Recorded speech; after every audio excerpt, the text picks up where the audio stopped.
आज भारत ही है जिसने दुनिया का सबसे बड़ा कोरोना वैक्सीनेशन प्रोग्राम भी शुरू किया है। पहले फेज में हम अपने 30 मिलियन हेल्थ और फ्रंटलाइन वर्कर्स का वैक्सीनेशन कर रहे हैं। भारत की स्पीड का अंदाजा आप इसी से लगा सकते हैं कि सिर्फ 12 दिन में 12 डेज में भारत ने अपने 2.3 मिलियन से ज्यादा हेल्थ वर्कर्स को वैक्सीनेट कर चुका है। अगले कुछ महीनों में हम अपने करीब 300 मिलियन बुजुर्ग और कोमॉर्बिडिटी वाले मरीजों के वैक्सीनेशन का टारगेट पूरा कर लेंगे। साथियों, सर्वे संतु निरामया, पूरा संसार स्वस्थ रहे, भारत की इस हजारों वर्ष पुरानी प्रार्थना पर चलते हुए संकट के इस समय में भारत ने अपनी वैश्विक जिम्मेदारी को भी शुरू से निभाया है।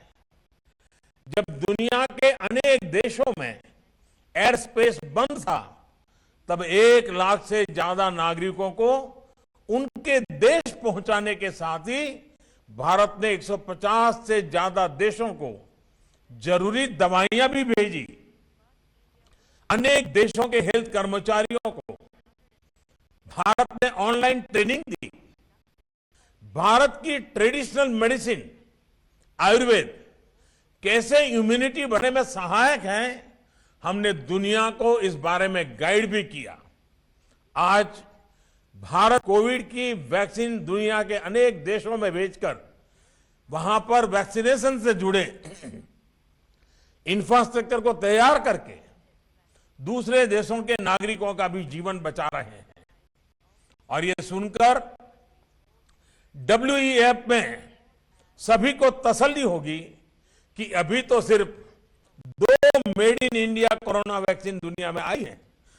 आने वाले समय में कई और वैक्सीन भारत से बनकर के आने वाली है। ये वैक्सीन दुनिया के देशों को और ज्यादा बड़े स्केल पर ज्यादा स्पीड से मदद करने में ये पूरी तरह सहायता करेगी। भारत की सफलता की इस तस्वीर, भारत के सामर्थ्य की इस तस्वीर के साथ मैं दुनिया के अर्थ जगत को ये भरोसा भी दिला रहा हूं कि आर्थिक मोर्चे पर भी स्थितियां अब तेजी से बदलेगी। कोरोना के समय में भी भारत ने इंफ्रास्ट्रक्चर के ट्रिलियंस ऑफ रुपीस के प्रोजेक्ट शुरू करके एम्प्लॉयमेंट के लिए विशेष स्कीम्स चलाकर इकोनॉमिक एक्टिविटी को बनाए रखा था। तब हमने एक एक जीवन को बचाने पर जोर दिया। अब भारत एक एक जीवन देश की प्रगति के लिए पूरे जी जान से जुट गया है। अब भारत आत्मनिर्भर बनने के संकल्प के साथ आगे बढ़ रहा है।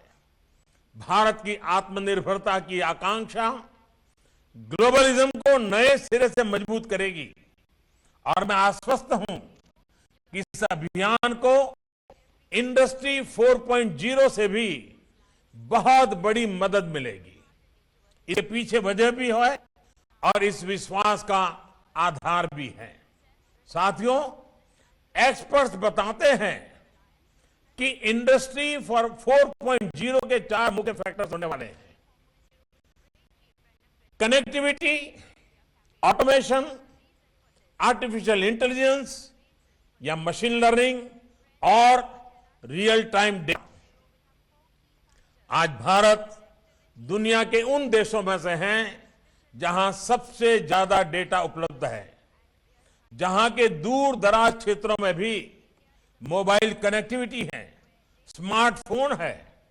भारत का ऑटोमेशन डिजाइन का एक्सपर्ट पूल भी बहुत बड़ा है और ज्यादा ग्लोबल कंपनियों के इंजीनियरिंग सेंटर भी भारत में है। आर्टिफिशियल इंटेलिजेंस और मशीन लर्निंग में भारत के सॉफ्टवेयर इंजीनियर्स बरसों से अपनी क्षमता से दुनिया को अवगत करा रहे हैं। साथियों, बीते 6 वर्षों में भारत में जिस तरह डिजिटल इंफ्रास्ट्रक्चर के लिए काम हुआ है वो वर्ल्ड इकोनॉमिक फोरम के एक्सपर्ट्स के लिए भी एक स्टडी का विषय है। TV9 भारतवर्ष और TV9 बांग्ला प्रस्तुत करते हैं पश्चिम बंगाल चुनाव पर सबसे बड़ा conclave, what Bengal thinks today. देखिए 30 जनवरी दिन भर